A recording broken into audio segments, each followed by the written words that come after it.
So yesterday I put out a video talking about the EEE virus that's been spreading up north in places like Maine and Rhode Island.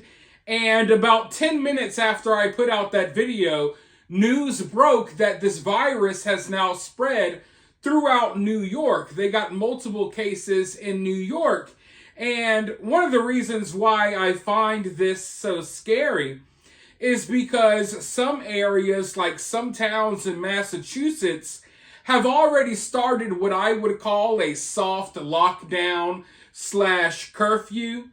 Basically telling people, hey, you can't come outside, during these hours, or around this time at night, everyone has to be indoors.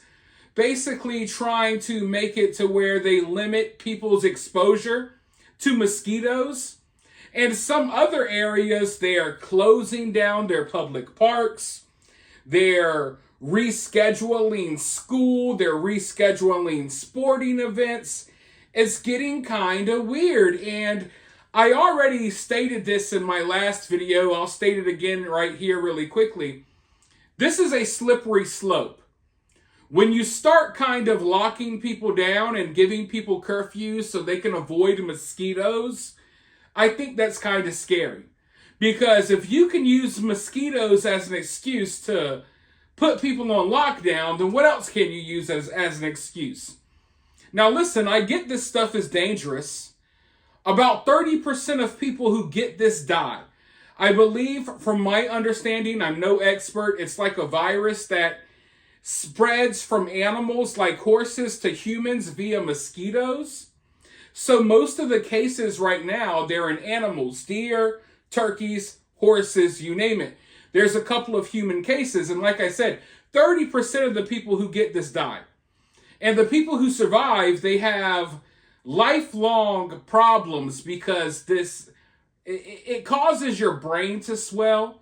And I believe people have seizures and various other complications for the rest of their lives when they get this. But before I talk any more about this, let's go ahead and watch this news clip really quickly, and then I'll be right back with more thoughts. New York State says because of numerous cases of Eastern equine encephalitis, or EEE, in St. Lawrence County, it has triggered an imminent threat to public health alert.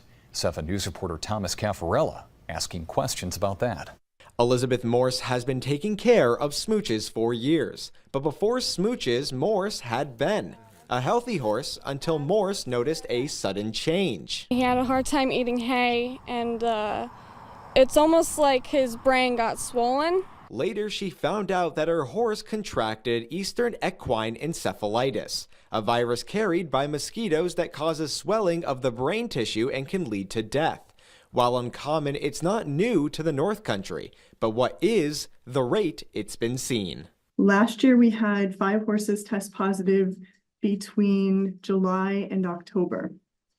This year, we've had 5 horses test positive just between the very end of July and almost mid-August. Cases have been seen in the northern parts of St. Lawrence County, Brazier, Norfolk, Norwood, Potsdam, and Hewelton, concerning health officials. The more the virus circulates, the more likely a person could come into contact with it. There's a high chance of dying from the disease. There's no cure for the disease. There have been 11 cases of EEE in New York State since 1971. 8 died and the rest never fully recovered. Stariff says you can only contract the virus through mosquito bites. Early symptoms in humans can include headaches, fever, and an altered mental state. Health officials want more data on where the infected mosquitoes are coming from before spraying areas. There are preventative measures. People can use approved insect repellent, avoid going out during peak mosquito hours, and wear long sleeves. Although there are no vaccines for humans, there are for horses. My horses are now vaccinated for it. Health officials say it takes a few weeks for horses to build immunity to the virus. Now Smooches can run free without the fear of EEE. So I have a question, folks. I have a question. Over the past couple of years, we've been sitting by, standing by, just watching as there's been a dramatic rise in illnesses spread by mosquitoes. We got EEE now. This is something I didn't even know existed. But we got EEE spreading now. That's the problem now. But then, of course, we had this major malaria outbreak not that long ago. You got the West Nile virus creeping up back out there again.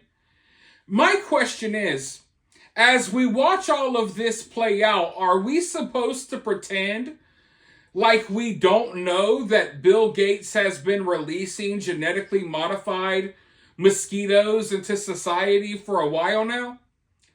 Are we supposed to pretend like we don't know about the mosquito farms where they're genetically modifying millions of mosquitoes that they release, out into our environment, out into our world? I'm not saying that the two are connected.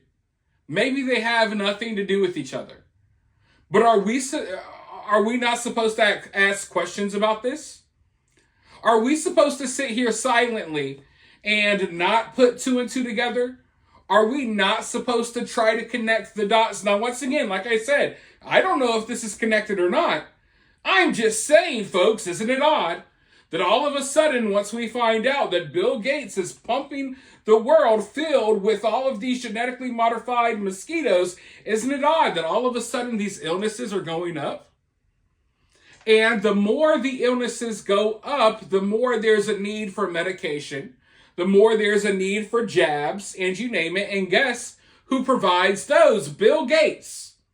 So Bill Gates is sending genetically modified mosquitoes into the environment, and then he's introducing cures, for all of these illnesses that are spread by mosquitoes, and we're supposed to pretend like there's not a connection or that it's impossible for there to be a connection. Now, as of right now, as far as EEE goes, there's no medication, there's no cure known to man. They have medications for animals, but not for people. So this is kind of an untapped market. So, of course, this is a good thing for people like Bill Gates, for people who are creating the solutions to the problems that they also kind of create. So here we have EEE. There's no medication for this yet. So now someone's going to have to come up with it. Someone's going to have to come up with a new jab. You know what I mean? So it's kind of like a repeating cycle here, folks. But yeah, I can't look at any story involving mosquitoes and sit here and not acknowledge the elephant in the room. And the fact that that is not something that comes up in conversations lets you know that most people are not having an honest conversation when it comes to stuff like this.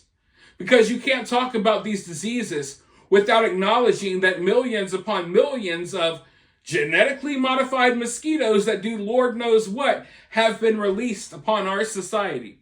And now all of a sudden, all of these problems, there's a uptick in all of these illnesses. But hey, what do I know? I'm just a conspiracy theorist that notices that, hey, maybe there's more to these stories. But for now, let me know what you think down in the comments below. While you're down there, hit that thumbs up, hit that subscribe, ring that notification bell, and I'll talk to you all soon in the next video.